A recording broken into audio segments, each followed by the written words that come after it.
Hi there, Miss Stella here from Learn to Grow. Today I'm going to be baking these sugar pumpkins that we grew in our garden in the oven for about an hour and a half at 350 degrees. And we will be using this for puree to make our pumpkin pies and cookies. And I will show you the cookies that we made today. So first, cut it in half. Make sure you have a good sharp knife. And of course, you're going to clean out. I got this started earlier before I start filming. So just get all the seeds out, and I'm going to save some of the seeds so I can give some away. Probably do the seed exchange with Ray at the Praxis 55712 channel. Oops. So just get all the seeds out.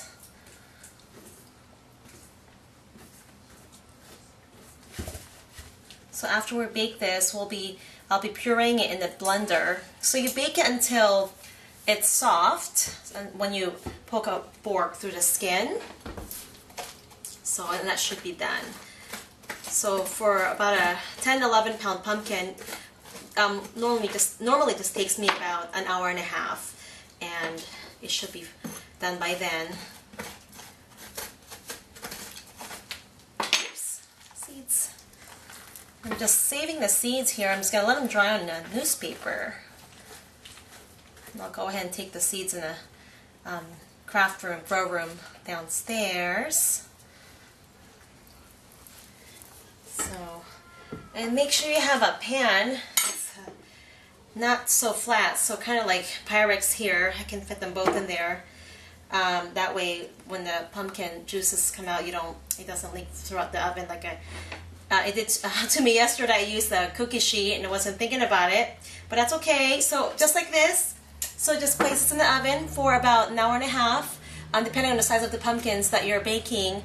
For me, it's an hour and 30 minutes at 350 degrees, and then just grab a fork and just poke at it, and if it's soft enough, you can just take it out, let it cool. We'll start scooping it up and putting it in the blender and pureeing it, and we'll be storing them in this 1 quart jars that, oh, the oven's ready. That I'll be storing some of them in the, most of them in the freezer. That way I can keep them there for at least a month, and I should be using them, all of it, before the holiday season's over. So stay tuned, and then I'll show you how I'm gonna puree this. Alright, so 1.5 hours later, and remember I put this side down, it's cooled now. That way all the liquids will drain. There's more in there. So what we'll do is we'll start scooping it up in the blender and puree it. And after you puree it, you'll have to make sure you find a fine sieve. That way you can just pour the puree over like a bowl, and make sure the liquids drain out before you put it in the jars. So. And this sugar pumpkin, it's really good. It's delicious. Oops, it's sweet. So it's perfect for baked goods.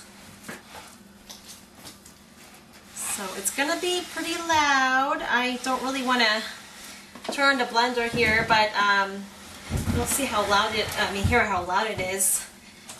But I'll just do it real quick and demonstrate it. That way you can see how I strain the juices out.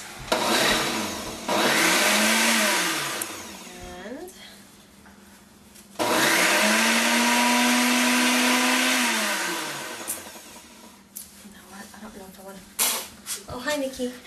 Okay, so this is done. I didn't want you to have to sit through all that noise of this noisy blender. Alright, so fresh sugar pumpkin puree. We're going to put in this fine sieve so it'll strain all the liquids out before you put it in a jar. So see all the liquid coming out of that. Oh, there's more. I'll have to just put them out later. I've got more to do anyway.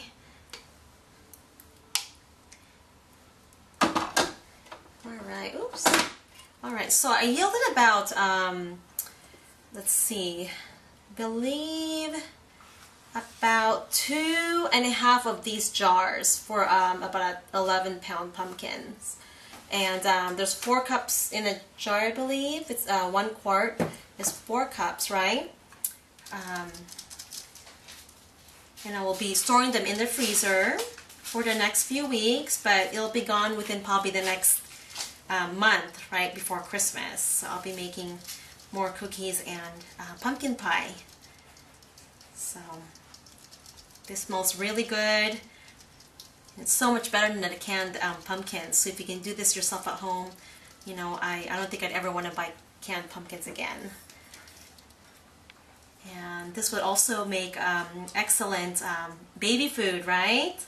So it's organic, and it's fresh. You can just store it in the freezer in their little containers, so you can feed it to your baby. And I wanted to show you the color of the puree. So it's beautiful, it smells good, and it tastes delicious. So, and there's this, the jar that I already bottled up here. And that should make me at least 2 batches of the pumpkin cookies that that you'll see at the end of this, towards the end of this video. Okay, so thanks for watching, and we'll see you again soon. And don't forget to subscribe. Okay, have a good day. Bye bye. All right, so these are the pumpkin cookies. They are very delicious. So this is like a cake-like cookies.